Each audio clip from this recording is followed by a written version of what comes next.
vinha anunciando, né, ainda antes nos outros intervalos, a presença da psicóloga Alexandra Amaral, e ela vem falar de um tema muito relevante. Nesse mês de outubro, sempre que a gente pode, a gente está encaixando na nossa programação de entrevistas várias discussões a respeito do Outubro Rosa, profissionais que trabalham com esse tema, mas tudo com o objetivo de mobilizar você, mulher, e a você, homem, a incentivar sua esposa a fazer o rastreamento do câncer de mama, tá? E hoje a gente vai abordar o papel do suporte psicológico no enfrentamento do câncer de mama. E a Alexandra Amaral tem uma história importante, porque há pouco mais de uma década ela trata do câncer. Nesse período formou-se em psicologia, então o que ela conversa com as pessoas que ela atende não é teoria, ela sabe do drama que ela própria enfrentou.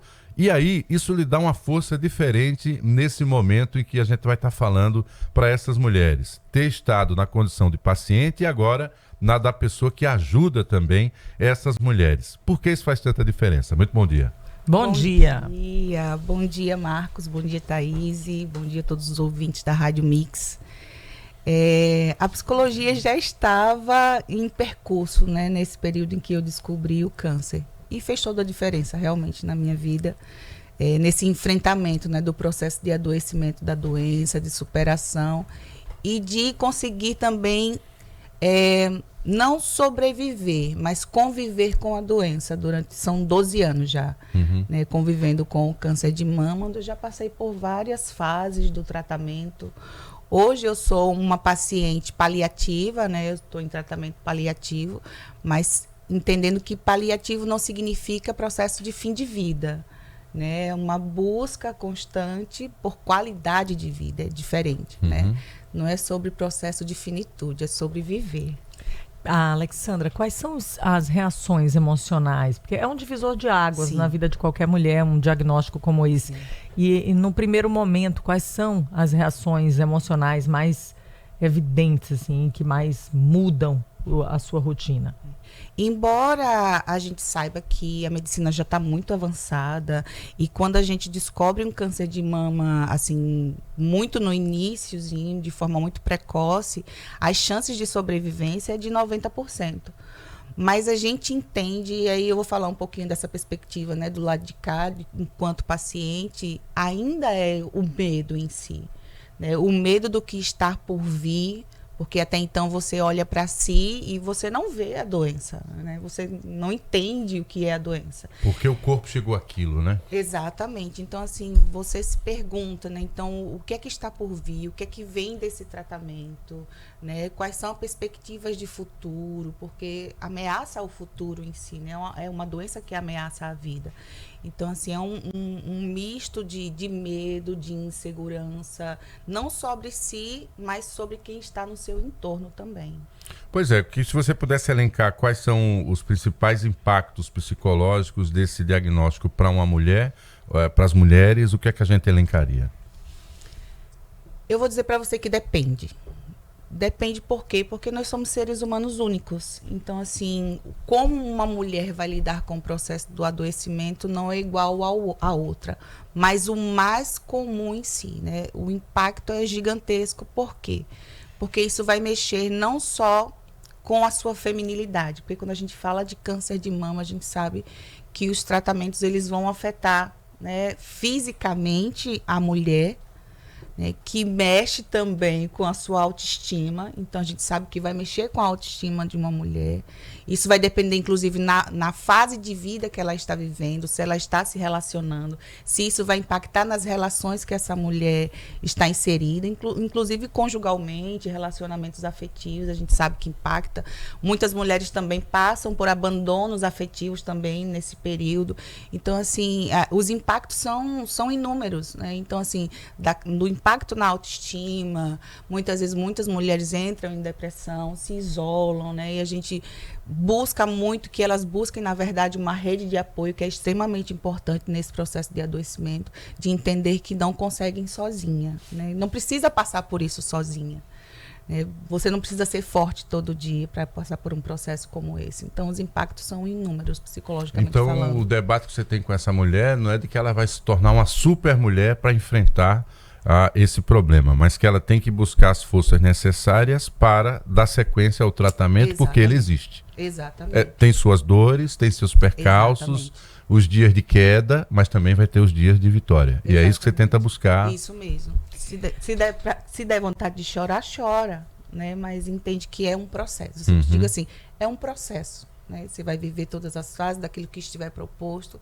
mas é um processo. E busca a rede de apoio para aqueles que segurem na tua mão e que te ajudem a passar por ele. E é sobre essa rede de apoio que eu vou colocar a minha questão agora, porque é muito comum a gente ouvir, quando tem um parente, uma pessoa dentro de casa com a doença, todos nós vivemos juntos a doença. Adoecemos um pouco também, né? Adoecemos um pouco também.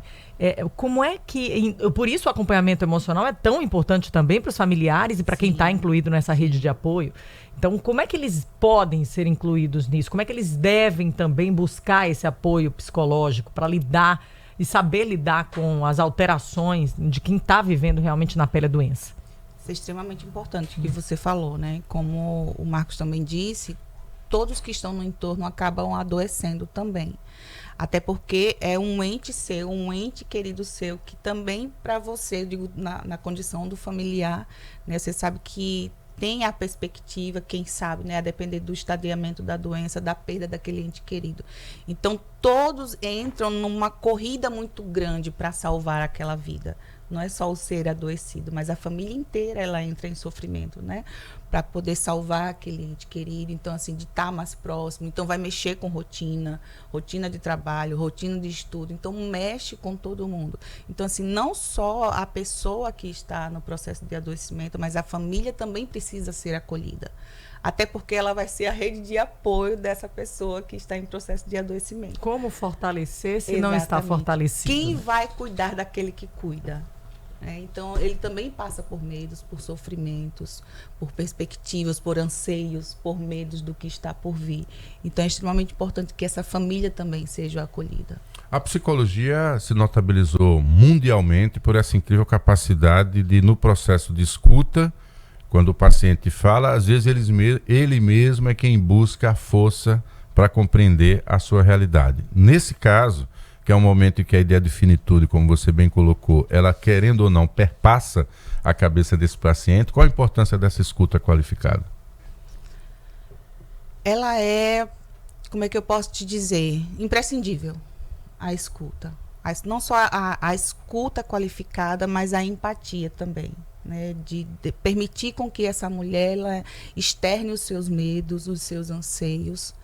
E nós somos seres incríveis enquanto humanos. Então, toda a instrumentação de superação já está dentro de nós. A gente só precisa buscá-las, né?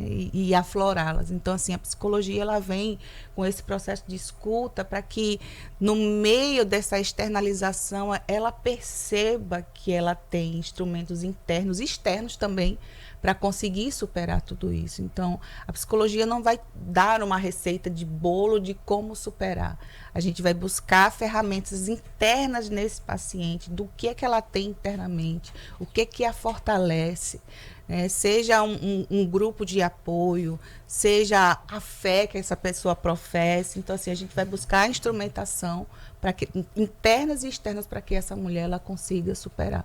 No caso, ela vai buscar, né, dentro de si, a gente vai só norteando aqui para que nesse momento assim que as emoções estão tomadas nesse processo, a gente consiga clarificar um pouco para ela. Você mencionou, Alexandra, no começo da nossa conversa, que convive com o câncer de mama há 12 anos. Se possível, um relato seu sobre a recidiva. Você viveu esse processo? Você viveu a ansiedade de, eu vou ter uma recidiva da doença, que é o retorno da doença, ou não? Como é que vai ser a evolução? Como foi esse processo para você? Eu descobri o câncer de mama com 34 anos, então foi muito jovem, assim, não tem nem perspectivas ainda, porque geralmente o pessoal, você começa a fazer uma mamografia a partir dos 40, né? Então, assim, e fazia os meus exames rotineiramente. E já em estágio avançado, com metástase axilar, fiz tudo que tinha de protocolo para fazer na época e segui por 7 anos em uma medicação oral. É claro que a gente tinha uma perspectiva de 10 anos de tratamento, receber, né, a tão esperada dispensa, dizendo que você está curada, né? Antes eram 5 anos que a gente esperava, hoje a gente espera 10 anos nesse tratamento oral. E dentro da pandemia, em 2020, com 7 anos do tratamento oral, de finalização, tudo, eu tenho a recidiva do câncer de mama na mesma axila onde tinha a metástase anteriormente, que tinha sido retirada. Então, para mim, foi muito difícil. Por quê? Porque a gente perde também a expectativa da cura.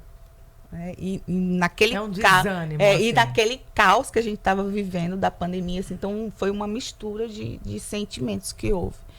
E passei por outros processos. Então, assim, é muito difícil porque a gente vive uma expectativa, né?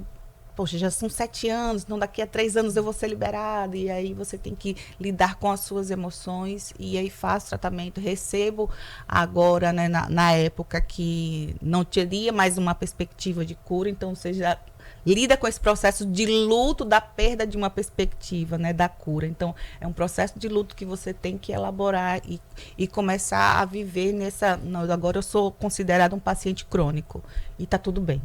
Então vamos tratar. E aí faço tratamento e depois de 3 anos ela volta novamente na mesma axila, porque eu consegui retirar o nódulo na época.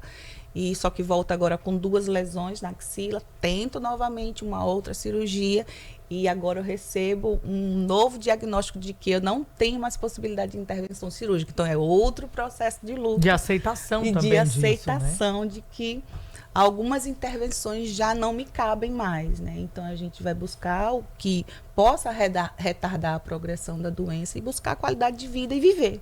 E trabalhar para outras mulheres que estão talvez recebendo o primeiro diagnóstico agora e ouvindo da Alexandra Amaral esses relatos, mas principalmente ouvindo-as, né? E a gente não pode encerrar essa entrevista sem falar sobre um atendimento gratuito de psicologia com profissionais qualificados, feitos pela AFIA aqui em Maceió. E aí eu queria que você dissesse quem pode ter acesso, porque a AFIA está ali no bairro de Cruz das Almas, é muito acessível, e de repente você está passando por esse processo e contar com apoio psicológico faz toda a diferença. Por favor, Alexandra, dá esse toque aí. Gente. A nossa clínica de psicologia lá na AFIA Maceió, ela está disponível para toda a comunidade, não só para os pacientes oncológicos, mas todos aqueles que estão em processo de adoecimento psicológico. Então, você pode procurar presencialmente lá a clínica ou pode entrar em contato para pegar mais informações através do 31 42 1805.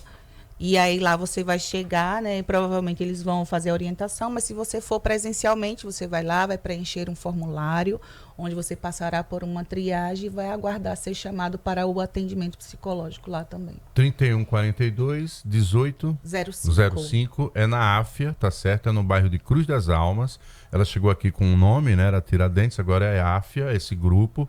É um grupo forte que trabalha com saúde no Brasil inteiro e que está colocando essa parte de extensão de atendimento à comunidade. E nesse foco de outubro a gente está direcionando você, mulher, que está aí com esse diagnóstico e está precisando dessa escuta qualificada. A gente tem que agradecer aqui a presença da Alexandra Amaral, psicóloga, dividiu sua história com a gente, sua experiência em psicologia e do mesmo jeito que a psicologia a salvou, ela pode te salvar também dessa compreensão do que é o seu papel neste momento de enfrentamento da doença. Queria primeiro parabenizar.